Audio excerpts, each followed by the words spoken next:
Hello guys and welcome to a new Wargame video today by me, Vulcan. Today we're playing on Hell's Highway once again, and yes, it's a 1v1, but there's a difference. This is the new economy game mode, and I haven't played it before. This was my first match, so yeah, it was basically a tryout for me, and it's a weird concept. There's a little bit of confusion when it comes to explaining it to people, because basically you start with the points you give yourself, so maybe like 1,500 for a normal 1v1, and you've got to spend those points to basically defend objectives and capture objectives. However, if you spend too many points, then you're not going to reach the point objective, which is basically saving up your command points, which you're supposed to spend on units, to win the game.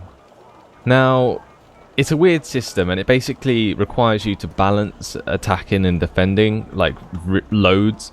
But what I found when I played this game and other games afterwards is that a lot of people just play it like a normal game. They don't particularly...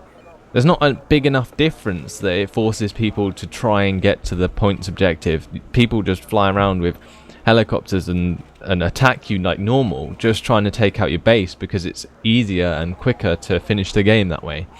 And you'll see in this game, I don't particularly hang around. Now, I don't spend, I think, as many points as my enemy does at the beginning, which instantly gives you an advantage. If you don't spend as many points, but you still hold the same amount of objectives, you have the advantage the entire way through the game.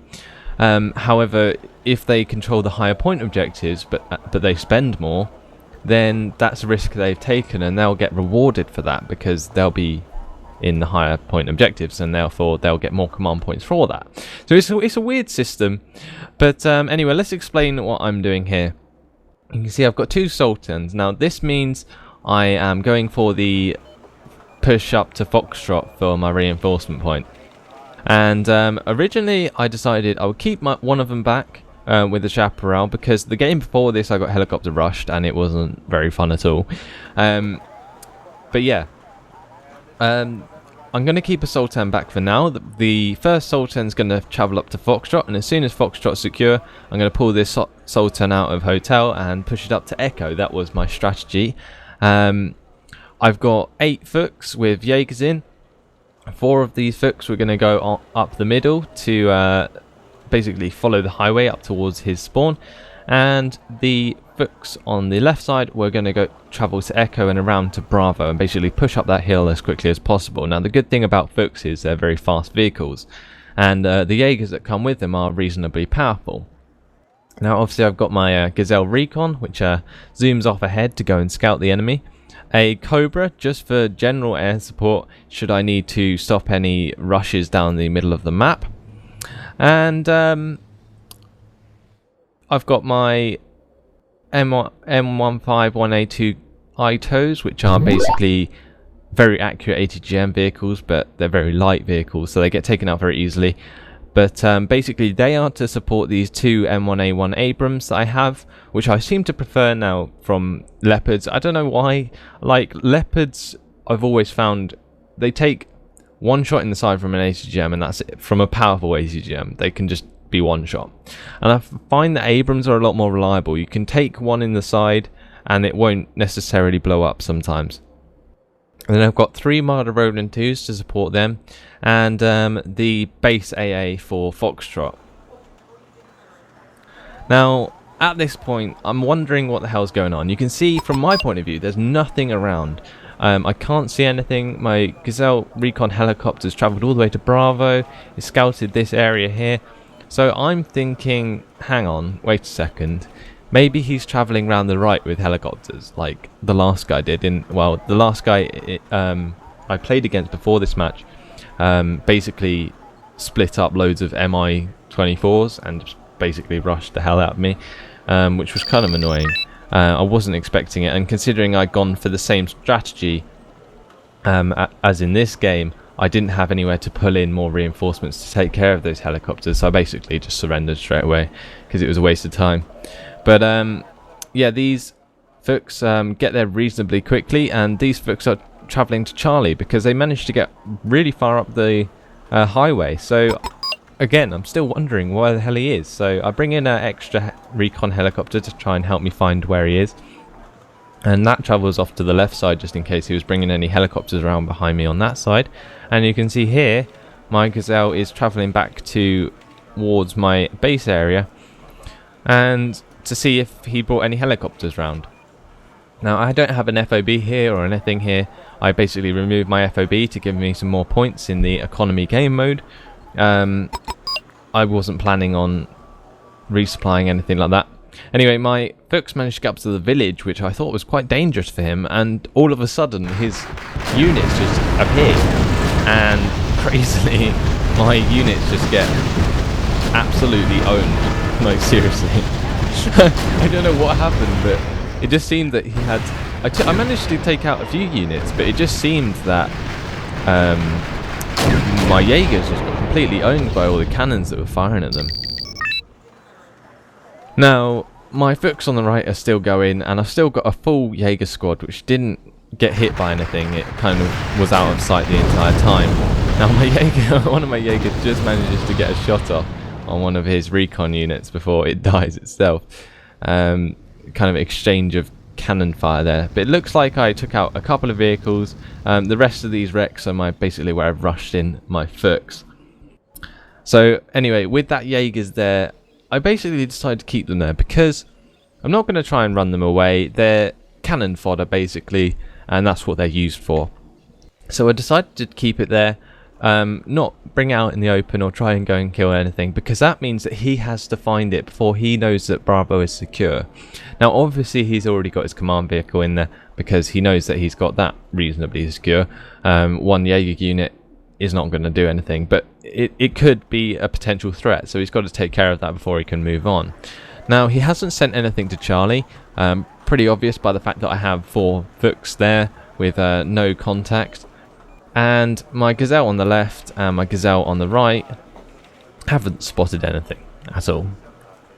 So yeah, basically at this point I decide to send my Fuchs up to his main base. And my Jaegers get spotted, take a little bit of damage, but I decide to just make them hide again, so he has to continue to try and find them throughout the entire game. Now, meanwhile, while that Jaeger push went on, the Abrams and TOWs I have, ITOs, basically I split the ITOs into 2 groups of 2, and the Abrams are basically sitting in the middle. These are basically like the flank shots. You always want to try and get on the flank with the ITOs so that they one-shot them in the side. And the Abrams are obviously just basically in the middle for their main battle attack assault if I was to do one. Got my Marder Roland 2s on the left and my Lux in the middle with another Lux Recon back here just in case. Bring my AS1 or AH1S Cobra over. But while that's all going on, I decide to scout for his command vehicle. Now, he's got 4 flamethrower vehicles here, and it's a good idea, but they should probably be split up. That is so that they can each focus a different vehicle. Because you can see here that by me splitting up my Fuchs, I easily identify which vehicle is his command vehicle and take that out just with the Fuchs, not even with the Jaegers that I pull out of them. But on the way up here I managed to capture his FOB, so I decided to take this Fuchs back to the FOB and unload the Jaegers there, just so I can maybe keep them alive for a little bit longer, because the FOB will continue to refuel and basically keep them repaired. And there's not much he can do. So he had 8 flame tanks defending 1 command vehicle, but just because it was unarmoured as well, that didn't help. Because it was unarmoured and I split up my units and he didn't, I managed to win that fight there. So I definitely recommend, if you're going to defend with flame tanks, keep them separated, don't keep them in big groups. So anyway, with my line over Echo doing reasonably well, I know I'm in a points advantage here. I've got 6-2. I basically decide to stay on the defense and just let my command points build up. So seeing that this is now his only reinforcement point, I basically decide to push up these Fuchs and put them into the Jaegers into the buildings, and I also bring up an AMX-10P with some chasseurs in there, but because he saw it with the TO62 that he has up there, I believe it forces him to bring in some more flame tanks to take care of my Jaegers. Now you can see here I've moved my Gazelle up on the left to basically cover the recon of any vehicles that would have come out of his reinforcement point. But here you can see that my Jaegers managed to snipe one of the TO55s. Now my AMX-10P comes into range of his TO55s and takes a beating with that, but unfortunately the autocannon isn't really accurate enough to take care of those TO55s, so I basically unload my FAMAS and run them into the forest as quickly as I can. I also bring up more Fuchs, but because I don't really want to run them into flame tanks, I make sure they get into cover as soon as possible, and then send up the Cobra to basically stun these guys, so I can then eventually send my Fuchs back up to take control of his reinforcement point again.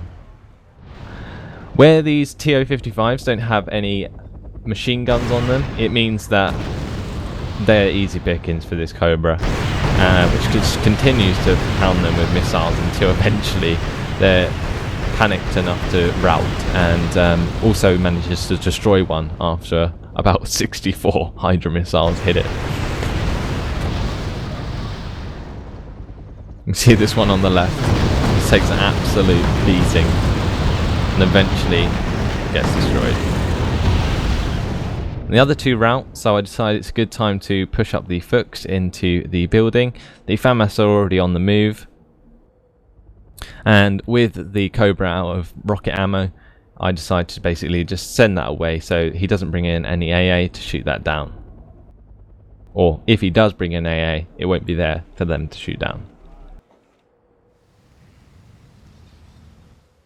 And you can see, just as I thought, he brought in some AA.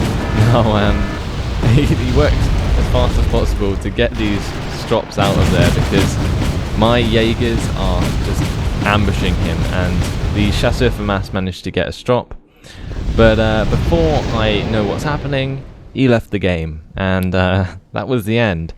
So anyway, it was a pretty quick game. You can see the time of the game was only 9 minutes and 42 seconds, but the reason I wanted to show you this one was because it was my first try at the economy mode, and to be honest, I didn't feel like you needed to wait for the timer or the amount of points you had to go up unless you started with a larger amount of points, because there wasn't enough points that, or the objective points needs to be lower than the amount you start with, because like basically the start point shouldn't be there to go towards the original objective.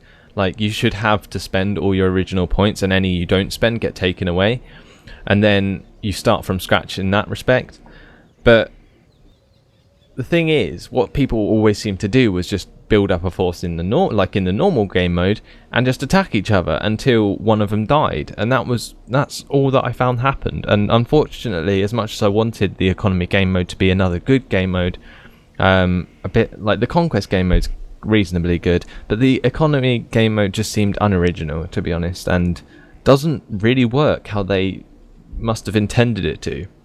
So unfortunately, I won't be playing any more economy games for this channel, but I just wanted to show you one, just to get across the point that I had, and also to bring you a game. So I hope you enjoyed it, guys. Thanks for watching. Maybe you learned something from it, and I'll see you in the next video. Goodbye.